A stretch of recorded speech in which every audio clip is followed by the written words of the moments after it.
la division. Une division, qu'est-ce que c'est? C'est partager une quantité en parts égales. Le partage doit être équitable. Vous êtes 4 pirates. Vous avez trouvé un trésor d'une valeur de 403 €. Vous allez le partager. Nous avons ici représenté sous la forme d'un schéma des billets de 100 et des pièces de 3 €. Ici, nous avons les 4 pirates représentés sous la forme de cercle. Je vais commencer le partage. Je rappelle que chaque pirate doit obtenir la même somme pour qu'il soit équitable. Chacun reçoit 100 €. Il reste 3 € qui ne peuvent pas être partagés puisque j'ai 4 pirates. Mon trésor compte maintenant 648 € pour 4 pirates. Nous avons ici représenté la somme sous forme de billets de 100, de billets de 10, de pièces de 1 € et les 4 pirates représentés sous la forme de cercle. Je commence mon partage par les billets de 100 €. Je m'arrête ici puisque j'ai 2 billets de 100 €, je ne peux pas les partager en 4 pirates. Je continue avec les billets de 10 €. J'ai terminé, je n'ai plus de billets de 10 €. Je continue par les pièces de 1 €.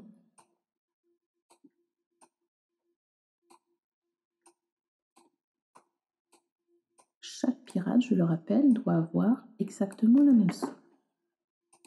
Chacun reçoit donc 112 € et il me reste 100 €. Ces 100 €, je peux les convertir en billets de 50 € que voici. J'obtiens donc 4 billets de 50 € qui représentent la somme de 200 € que je peux maintenant retirer.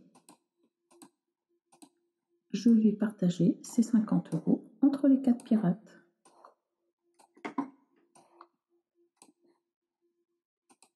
Chacun reçoit alors la somme de 162 € et il reste 0 € dans la boîte à trésor.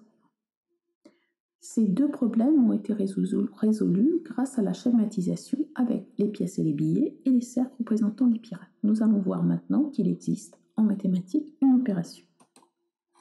Nous pouvons écrire 648 divisé par 4, point d'interrogation. C'est la division euclidienne que je peux poser avec une potence. 648 divisé par 4. Je me pose alors la question suivante. Combien de fois 4 dans 648 ? 648 divisé par 4. Je vais chercher dans la table de 4 ce qui se rapproche le plus de 648. 4 fois 100 égale 400. 4 fois 200 égale 800. 800 dépasse 648. Donc je ne peux pas l'utiliser. Je vais utiliser 4 fois 100 égale 400. 100 représente le nombre de parts données à chaque pirate. Je l'écris ici. 400 représente la somme qui a été partagée entre les 4 pirates. Je l'écris ici. J'effectue une soustraction afin de connaître mon reste, c'est-à-dire combien me reste-t-il d'argent après ce premier partage. J'obtiens 248.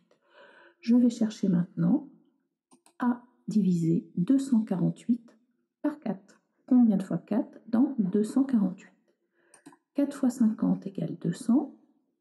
4 fois 60 égale 240. Je vais écrire les 60 ici car ils représentent le nombre de parts données à chaque pirate. 240 représente la somme qui a été partagée. Je l'écris ici. J'effectue une seconde soustraction afin de connaître mon reste. Il me reste 8 €. Je me pose donc la question, combien de fois 4 dans 8 ? 8 divisé par 4. 4 fois 2 égale 8. 2 représente le nombre de parts données à chaque pirate que j'écris ici. Et 8, la somme qui a été partagée. Revenons à cette division euclidienne. 648 divisé par 4, point d'interrogation. Vous remarquez qu'il n'y a pas le signe égal. Pourquoi ? Parce que dans cette division, nous avons deux résultats. Le premier se trouve ici. Je vais additionner toutes les parts données aux 4 pirates. 100 plus 60 plus 2 égale 162. En mathématiques, nous disons qu'il s'agit du quotient. C'est le nombre de parts données aux 4 pirates. Je vais terminer ma soustraction qui me permet d'avoir le reste, c'est-à-dire 0. Le reste, les pirates ont reçu tous la même somme et j'ai pu partager toute la somme de 648 en 4. Je peux écrire aussi cette division sous cette forme.